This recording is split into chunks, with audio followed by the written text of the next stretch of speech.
ताज़ी दहशतगर्दी वारी लहर खां पोइ ऐलानियल ऑपरेशन रद्दुल फसाद में तेज़ी आणींदे मुल्कगीर कार्रवायूं शुरू थी चुकियूं आहिनि।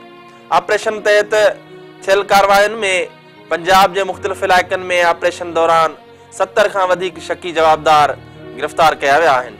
पेशावर में पुलिस कार्रवाई में 20 ॼणा, लक्की मरवत में सर्च ऑपरेशन दौरान 29 इश्तिहारी ॾोहारियुनि समेत 129 शकी माण्हुनि खे गिरफ़्तार करे हथियार ऐं मंशियात पिणु हथ कई वई आहे।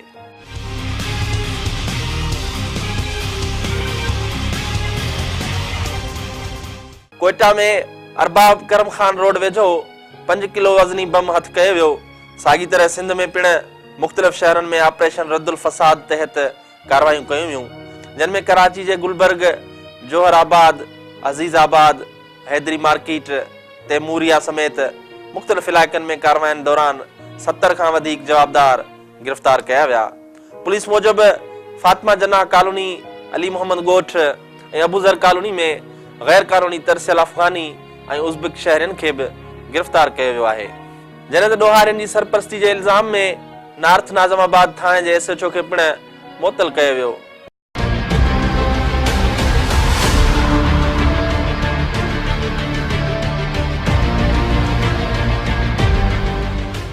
सखर में 23 अफ़गानी पठाण, दादू में 25 खां वधीक अफ़गानी ऐं पठाण, कंदकोट में 13 अफ़गानियुनि समेत 20 शकी माण्हुनि खे गिरफ़्तार कयो वियो।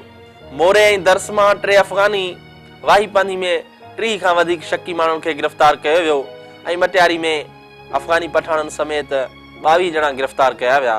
मथे ॼाणायल समूरा अंग अखर मुल्क जे सिक्योरिटी इदारनि पारां जारी कयल पधिराइनि जे हवाले सां मीडिया जी ज़ीनत बणिजी रहिया आहिनि। हिन मुल्क जो अवाम अहिड़ा अंग अखर पहिरियों भेरो न पियो ॿुधे ऐं नई रद्दुल फसाद दहशतगर्दनि ऐं इंतहा पसंदनि ख़िलाफ़ को पहिरियों ऑपरेशन आहे। मुल्की अवाम नवाज़ शरीफ़ पारां ऑपरेशन रद्दुल फसाद जो फ़ैसिलो वज़ीर आज़म हाउस में थियण वारे बयान खां वेंदे सिक्योरिटी इदारनि जे बिना फ़र्क़ कार्रवायुनि या वरी कंहिंखे इजाज़त न ॾिनी वेंदी वारनि बयाननि खे भले भत सुञाणे चुको आहे। मथे ॼाणायल अंग अखरनि खे ॾिसूं था त हर पासे रुगो अफ़गानी अफ़गानी, पठाण पठाण लॻी पई आहे। कहिड़ी न हैरत जोगी ॻाल्हि आहे त कार्रवाई किथे बि थिए पर उतां अफ़गानी दरियाफ़्त थी रहिया आहिनि। सवाल इहो आहे त जेकॾहिं तव्हांखे ख़बर हुई त किथे किथे ऐं केतिरा केतिरा गैर कानूनी परॾेही इंतहा पसंद दहशतगर्द ऐं दहशतगर्दनि जा सहूलियतकार मौजूदु आहिनि त पोइ उहे कार्रवायूं पहिरीं छो न कयूं वियूं हुयूं?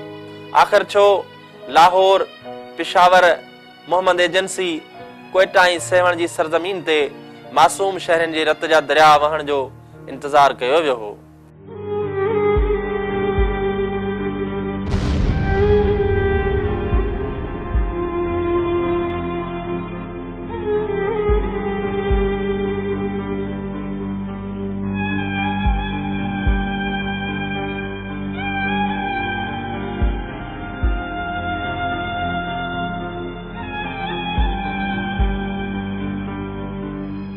ॿियो अहम सवाल इहो आहे त इहे अफ़गानी जेके हिन वक़्तु मुल्क जी हर कुंड ऐं कुड़छ मां दरियाफ़्त थी रहिया आहिनि, उहे कंहिं खिलाई जहाज़ ज़रिए त उन कुड़छ में न पहुता हूंदा।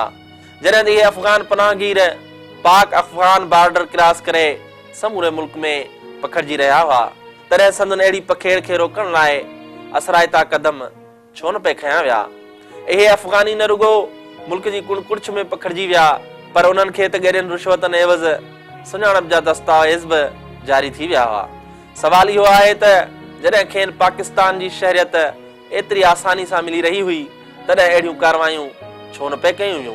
इहे समूरा अॼु जा न आहिनि। इहे सवाल उन वक़्तु बि जवाबनि लाइ ईअं ई आता हुआ जॾहिं रद्दुल फसाद खां अॻु रद्दुल फसाद जहिड़ा ई अंग अखर मीडिया जी ज़ीनत बणिजी रहिया हुआ। जॾहिं शुक्रिया शुक्रिया जा चर्चा चौतरफ़ हुआ तॾहिं बि इहे सवाल जवाब लाइ ॿाॾाईंदा रहिया हुआ ऐं अॼु बि अंग अखर त अची रहिया आहिनि पर जवाब नादारद। तंहिं करे अॼु उन्हनि समूरनि सवालनि जा जवाब ज़रूरु ॾियणु घुरिजनि ऐं रिवायती बयानबाज़ी खां हटी हिन मुल्क अंदरि पाइदार अमन जे क़याम लाइ कोशिशूं करणु घुरिजनि। बाक़ी जेकॾहिं रिवायतूं जीअं जो तीअं जारी रहियूं त पोइ मीडिया में हेडलाइनूं त ज़रूरु ठही सघनि थियूं पर दहशतगर्दी जो ख़ात्मो नामुमकिन आहे।